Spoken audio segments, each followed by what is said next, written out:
Hare Krishna, Radhe Radhe. Welcome to my channel. तो जी कैसे हो आप सभी लोग। उम्मीद करती हूँ कि राधे कृष्ण जी की कृपा से आप सभी लोग अच्छे होंगे और स्वस्थ होंगे। तो जी आज की वीडियो में हम जानेंगे श्रीमद् भगवत गीता के 14वें अध्याय का महात्म्य। तो जी मार्गशीर्ष का माह चल रहा है।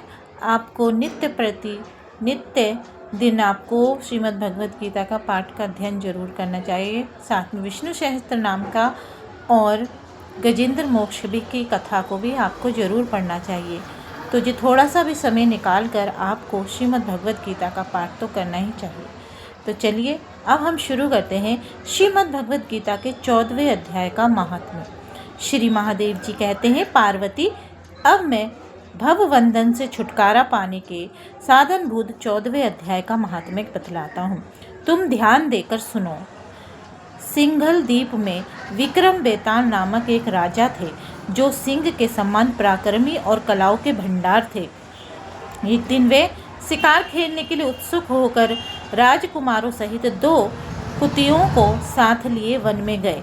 वहां पहुंचने पर उन्होंने तीव्र गति से भागते हुए खरगोश के पीछे अपनी कुतिया छोड़ दी। उस समय सब प्राणियों के देखते देखते खरगोश इस प्रकार भागने लगा मानो कहीं उड़ गया हो। दौड़ते दौड़ते बहुत थक जाने के कारण वे एक बड़ी खंदक यानी कि गहरे खड्डे में गिर पड़ा। गिरने पर वे कुतिया के हाथ नहीं आया और उस स्थान पर जा पहुंचा जहां का वातावरण बहुत ही शांत था। वहाँ हिरन निर्भय होकर सब और वृक्षों की छाया में बैठे रहते थे। बंदर भी अपने आप टूट कर गिरे हुए नारियल के फलों और पके हुए आमों से पूर्ण तृप्त रहते थे। वहाँ सींग हाथी के बच्चों के साथ खेलते और सांप निडर होकर मोर के पंखों में घुस जाते थे। उस स्थान पर एक आश्रम के भीतर वत्स नामक मुनि रहते थे जो जितेंद्रिय एवं शांत भाव से निरंतर गीता के 14वें अध्याय का पाठ किया करते थे। आश्रम के पास ही वत्स मुनि के किसी शिष्य ने अपना पैर धोया था। ये भी 14वें अध्याय का पाठ करने वाले थे।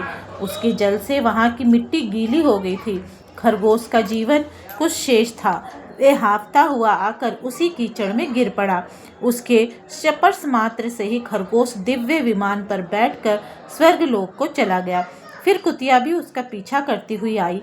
वहाँ उसके शरीर में भी कुछ कीचड़ के छींटे लग गए। फिर भूख प्यास की पीड़ा से रहित हो कुतिया का रूप त्याग कर उसने दिव्यांगनों का रमणीय रूप धारण कर लिया तथा गंधर्वों से सुशोभित दिव्य विमान पर आरूढ़ हो वे भी स्वर्गलोक को चली गई। ये देख मुनि के मेधावी शिष्य स्वकंधर हंसने लगे। उन दोनों के पूर्व जन्म के वैर का कारण सोचकर उन्हें बड़ा विस्मय हुआ था। उस समय राजा के नेत्र भी आश्चर्य से चकित हो उठे। उन्होंने बड़ी भक्ति के साथ प्रणाम करके पूछा, विप्रवर, नीच योनि में पड़े हुए दोनों प्राणी कुतिया और खरगोश ज्ञानहीन होते हुए भी जो स्वर्ग में चले गए, इसका क्या कारण है? इसकी कथा सुनाइए। शिष्य ने कहा, भूपाल, इस वन में वत्स नामक ब्राह्मण रहते हैं। वे बड़े ही जितेंद्र महात्मा हैं। गीता के 14वें अध्याय का सदा जप किया करते हैं। मैं उन्हीं का शिष्य हूँ। मैंने भी ब्रह्म विद्या में विशेषज्ञता प्राप्त की है। गुरु जी की ही भांति मैं भी 14वें अध्याय का प्रतिदिन जप करता हूँ। मेरे पैर धोने के जल में लौटने के कारण ये खरगोश कुतिया के साथ ही स्वर्गलोक को प्राप्त हुआ है। अब मैं अपने हंसने का कारण बताता हूँ। महाराष्ट्र में प्रद्युदुक नामक महान नगर है। वहाँ केशव नाम का एक ब्राह्मण रहता था जो कपटी मनुष्य में अग्रगण्य था। उसकी स्त्री का नाम विलोपना था। वे स्वच्छंद विहार करने वाली थी।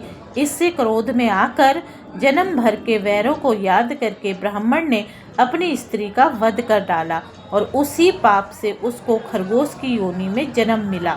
ब्राह्मणी ने भी अपने पाप के कारण कुतिया हुई। ये सारी कथा सुन के श्रद्धालु राजा ने गीता के 14वें अध्याय का पाठ आरंभ कर दिया। इससे उन्हें परम गति की प्राप्ति हुई।